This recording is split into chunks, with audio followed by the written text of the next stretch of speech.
Hi there, folks. Welcome to Sonia's Real Estate Connection on Blog Talk Radio and YouTube channels. Welcome, welcome, welcome. I am your hostess, Sonia Mays, real estate broker and owner of Midwest Executive Realty at Park Place in Milwaukee, Wisconsin.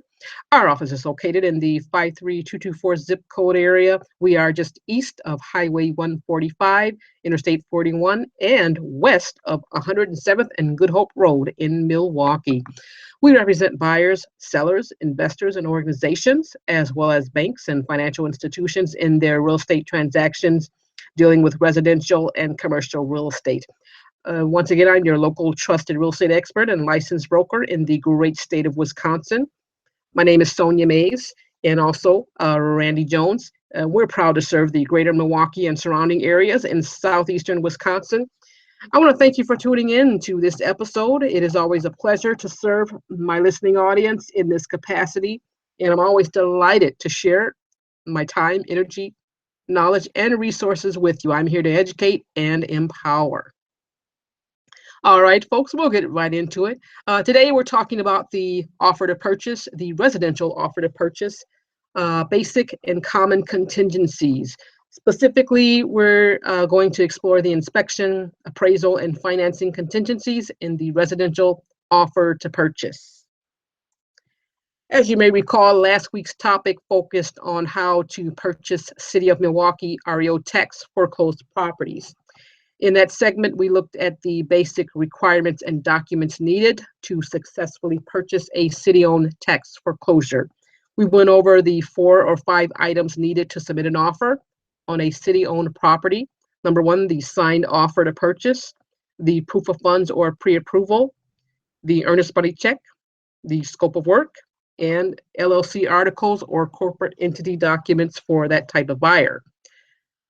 In today's segment, I would like to take this opportunity to explore the most common offer contingencies in more details. Because we tend to get a lot of questions about this, and so I wanted to kind of clear the air concerning offer contingencies, especially as they relate to residential properties. The Wisconsin Offer to Purchase Form, otherwise known as the WB11 Residential Offer to Purchase, is a 9-page state-approved legal document. The offer identifies such basic information as who the buyer is. It identifies the buyer, the property you are offering to buy, the offer amount, the earnest money amount, close date, closing prorations, and then there are the contingencies. The ones that we'll be exploring today are financing, appraisal, and inspection contingencies. All are in place to protect the buyer. We'll start out with the financing and appraisal contingencies on page 5 of the offer to purchase. In order to complete this section, the real estate agent will need the buyer's pre-approval letter to fill in the information in this section of the contract. I always ask for this up front, and the reason I ask for a copy of the pre-approval letter is because the offer requires specific information relative to financing, such as the loan type, the loan monthly amount, the interest rate, down payment, and amount of loan. So if you're a buyer and you're not getting a loan, then we would leave this area of the contract blank or mark NA in the boxes, which stands for not applicable. If you're not obtaining financing to purchase a property, then that would mean that you're paying cash or you're a cash buyer. And in that case, then we would need a copy of your proof of funds document to submit with the offer. Now, if you don't have it at the time of the offer submittal, we may be able to still submit the offer, but we would need it shortly thereafter or upon acceptance of the offer. And that would only apply if it is a non-REO transaction. Okay, now if it is an REO or bank-owned seller or a city-owned seller, as we discussed at the last session, then we would definitely need the proof of financing document up front with the offer. Otherwise, we as agents cannot submit the offer.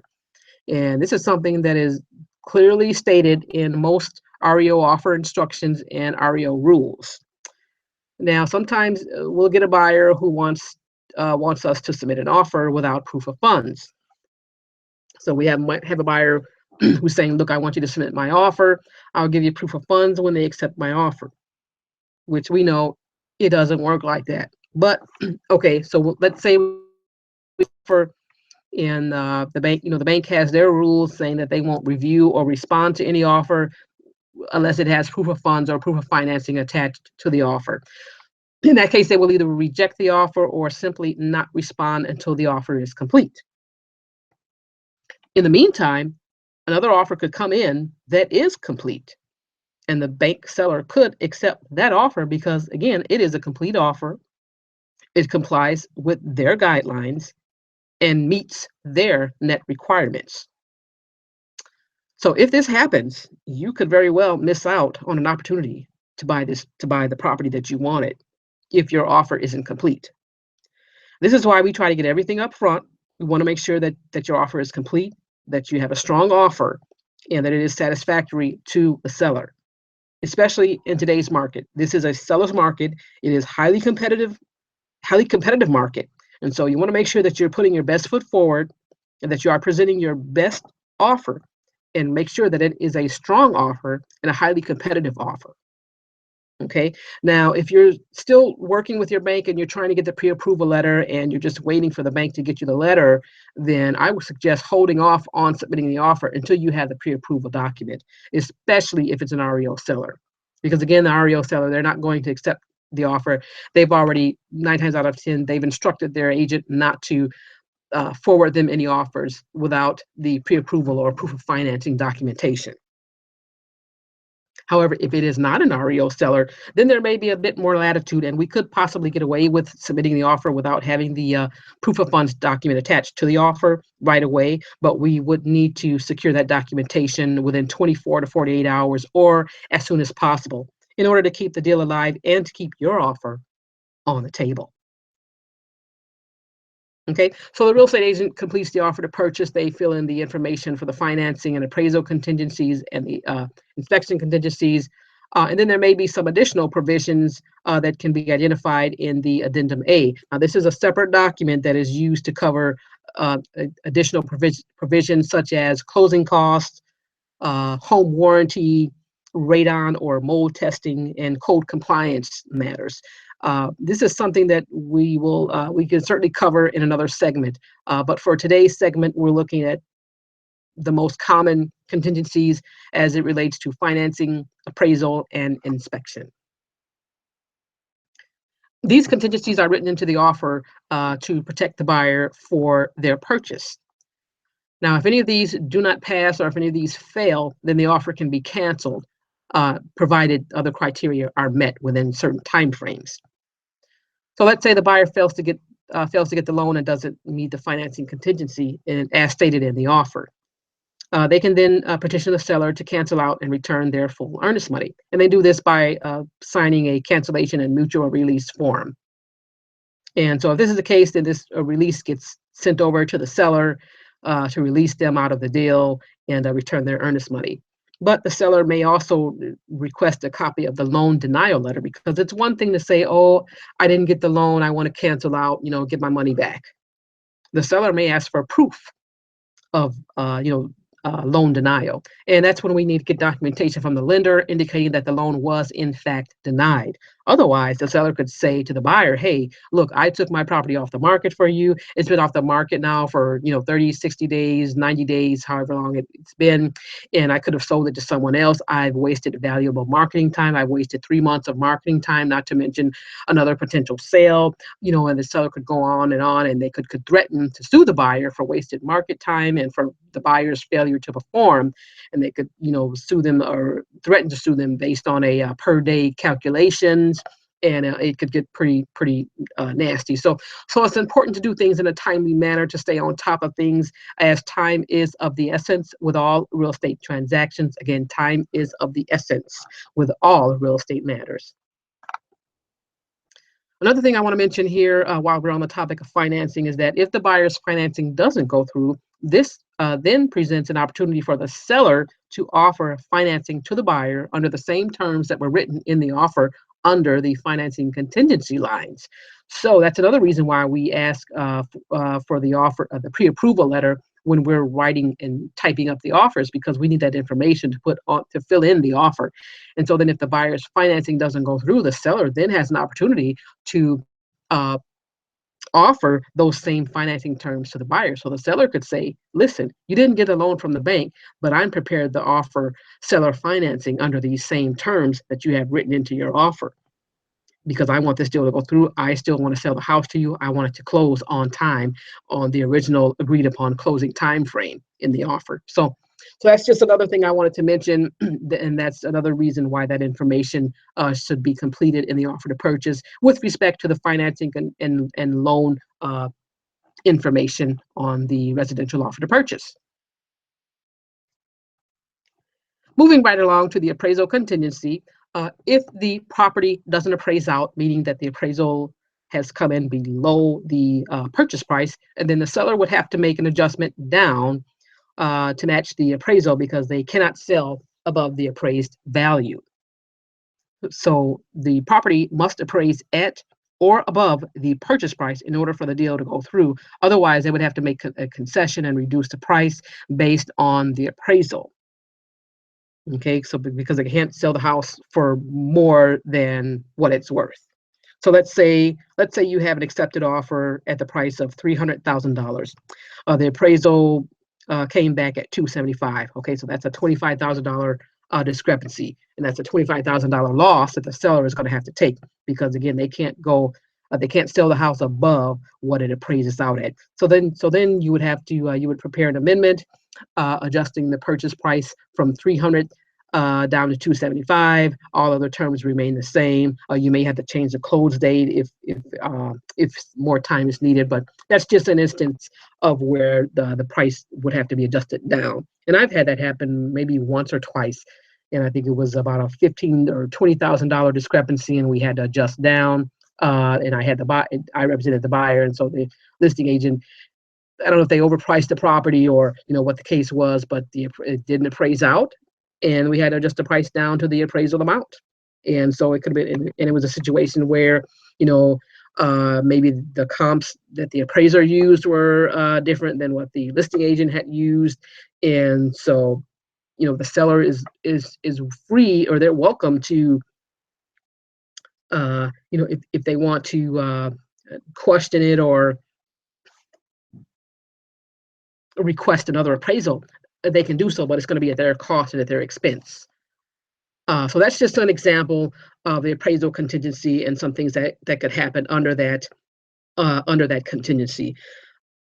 So again, we want to make sure that that information is filled out completely, and that the appraisal is completed within the stated time frame. Now, if the appraisals are running behind and they're not able to schedule the appraisal right away, then the agent can prepare an amendment to extend the appraisal and financing timelines. And if these items aren't met, then the seller could again say, Mr. or Mrs. Buyer, you failed to perform within the agreed upon time frame, and so I'm going to keep your earnest money. So the buyer's agent really needs to stay on top of things and make sure that everything is moving along accordingly and on time, because once again, time is of the essence with this contract, with the contract. And so the other thing I want to point out is that when you extend the appraisal timeline, you also want to extend the financing timeline as well, because they run together. And you typically want to do these together, because if the appraisal deadline is extended from say 30 to 40 days, then that means the financing will also be running behind as well, because the appraisal has to come before the loan commitment or loan approval can come. So you're going to have to do those things together, and you want to adjust them accordingly, as well as your close date.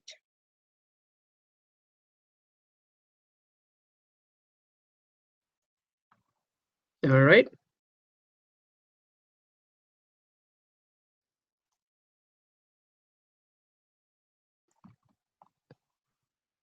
Okay, the last contingency that we'll discuss is the inspection contingency. And this is a pretty big one, because this one comes first. It comes before the others, and it will typically determine if the buyer is moving forward with the transaction.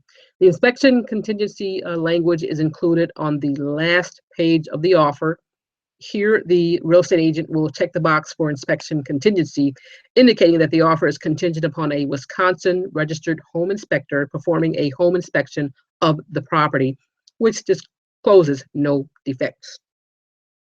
Now, if you're an investor and and you're not going to hire a licensed inspector to perform a home inspection, but you want to use this time to have your contractors do a walkthrough of the property to give you an estimate on how much work needs to be done, how much it's going to cost to rehab or renovate the property, then your real estate agent should state this in the blank line so that everyone is clear and on the same page as to what's going to happen and who will be going through the house.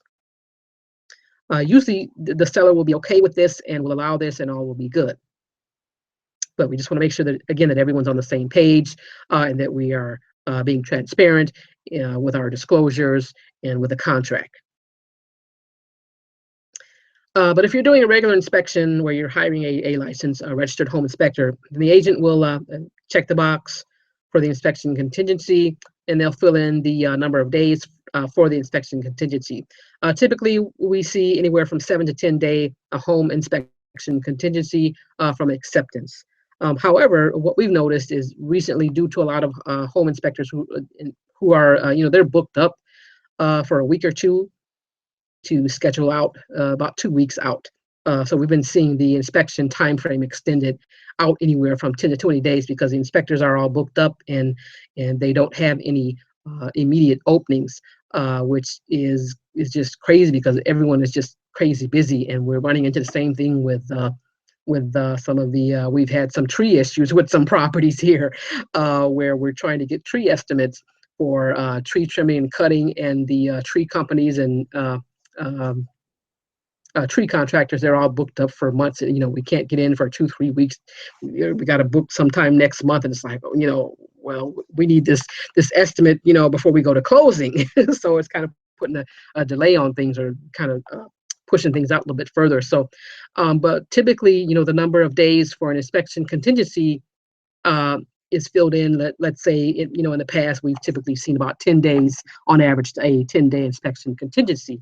And so that means that the buyer will have, 10 days before the inspection contingency expires. What it doesn't mean that the buyer has 10 days to schedule the inspection. So, a buyer might see this and say, oh, I've got 10 days. And so then they wait till day 9 to schedule the inspection. And that's too long. You still need to get that inspection scheduled day 1, day 2, get that inspector in there, because we got to get everything done in this 10-day time frame, or 15, 20 days, whatever it is. That means everything has to be done. That means the inspection has to be done. You got to schedule the inspector to get in the property. Then they write the report up. They submit the report to you. You review it with your agent and determine if there are any major defects in the property. If so, are you going to go back and ask the seller to fix anything or repair anything, or are you going to ask for a concession or a repair credit? How much is it going to cost? You're going to have to get bids on it, and so that involves everything, as well as the amendment and any renegotiations. Everything has to be done within that time frame. Okay, so once that inspection contingency expires, we cannot go back and renegotiate anything based on the inspection report, or go back and ask for additional testing. Or, we want to look at this mold, we want to test for radon, or we want to, do further evaluations based on the inspection report. We can't do it, because once it expires, it's over and done with. Can't do anything else. We got to move forward and proceed to close. Okay, so everything has to be done within that time frame before that inspection contingency expires, because once again, time is of the essence. We've got to get things done in a timely manner. We got to keep things moving along. Now, you might be in a situation where you have to extend the inspection contingency for another 5 or 7 days, and I'll give you a perfect example. All right, let's say the inspection report revealed movement in the one of the basement walls, and the inspector is recommending a foundation specialist to further evaluate the basement walls. If your inspection contingency expires tomorrow, and let's say you can't get a foundation specialist out to the property for another 3 days, then you'll need to extend the inspection contingency for 3 to 5 days to give you time to schedule the basement inspection. So you got to have time to schedule the basement inspection. You have to receive the basement inspection report, review it, discuss it with the agent, determine what the next steps are going to be, what the strategy is going forward, if you're going to proceed with the offer as is, or if you're going to approach the seller with new terms via a new amendment. If you're going to do a new amendment, then the agent has to prepare a new amendment. You sign it, then they get it over to the seller. The seller reviews it with their agent. They sign it or they counter back. All of this has to happen within this inspection contingency time frame. So that's why it's very important to understand what the number of days, what that actually means. Okay, so it's important to, again, just keep things moving along, do things as quickly as possible, so that we're acting accordingly within those time frames, because we don't want to let them pass by and then the opportunity is gone and we miss a date or a deadline. Because if you're a buyer and if you miss a date or a deadline, then it could cost you your earnest money. And so we want to be very clear on these time frames. And again, the goal of a buyer's agent is to protect the buyer's interest, protect the buyer's money, and make sure that the buyer is getting the best representation in the deal. All right. All right. So as I wrap up this session and come to a quick close, these are, again, the most common contingencies in an offer to purchase for residential properties. Now, there are many other contingencies in the offer, such as radon, mold testing, closing costs, and home warranty, which can be discussed in more detail. But hopefully, we just want to be clear on the most common basic contingencies in the residential offer to purchase. Again, inspection, financing, and appraisal contingencies, as discussed here today, and the importance of these added clauses in the residential offer to purchase contract. Lastly, if you're dealing with an REO property, then there will be a different contract set of forms and bank addendums to be used, and they do not allow certain contingencies. Now, you can still have an inspection on an REO property, but it will be for your information only, not to be used to renegotiate anything. Keep in mind that most REO properties are winterized, meaning that the water is turned off, the plumbing has been winterized, so there's no water, running water in the property, and they're not going to turn lights on, they're not going to turn on water, electricity, gas, or anything of that nature. They're as-is sales, buyer beware. Do your due diligence with these properties if you're purchasing REO. If you're getting a loan, then you can still use the financing and appraisal contingencies, but there will be additional as-is language in the bank contract forms to protect the bank seller. All right. Well, that's it for today's episode on offer to purchase contingencies. This was a very brief overview of the inspection, appraisal, and financing contingencies. There are many other caveats to the residential offer to purchase, which we'd be more than happy to discuss with you in more detail. As always, it is my hope that you found the information here to be useful and helpful. Keep in mind that there are other items involved in the offer process, and we would like to encourage you, if you're in the market to buy or sell, to make sure you have a good real estate agent and realtor in your corner. And that's what we're here for. Our goal today is to provide some clarity on a few of the most common offer contingencies. As always, we seek to educate and empower our listeners and clients. And I want to thank you again for tuning in to this episode of Sonia's Real Estate Connection. It is always a pleasure and honor to serve my listening audience in this capacity. Folks, if you have any questions about today's topic or any other topics you'd like to discuss or explore further, send them in, give us a call, or you can reach me, myself, Sonia Mays, or Randy Jones at our toll-free number, 844-777-7725. Again, that toll-free number is 844-777-7725, or at the office phone number 414-395-8771. Feel free to send us an email, info@midexec.com. That's info@midexec.com. And don't forget to check out the website, folks, midwestexecutiverealty.com. Again, that's MidwestExecutiveRealty.com. Again, I'm Sonia Mays, your local and trusted real estate expert and professional real estate broker. And we also have the commercial real estate agent, Mr. Randy Jones, who's doing some amazing things in the city of Milwaukee and the Sherman Park area. Be sure to check us out. We're at Midwest Executive Realty at Park Place in Milwaukee, Wisconsin. We are located in the fabulous zip code of 53224 in Milwaukee. Again, that's 53224 zip code. We are just east of Highway 145, Interstate 41, and we're just a few minutes south of Menominee Falls. All right. And again, we service residential and commercial properties as well as condos and REO markets. So thanks again, folks, for tuning in. I'll talk to you real soon.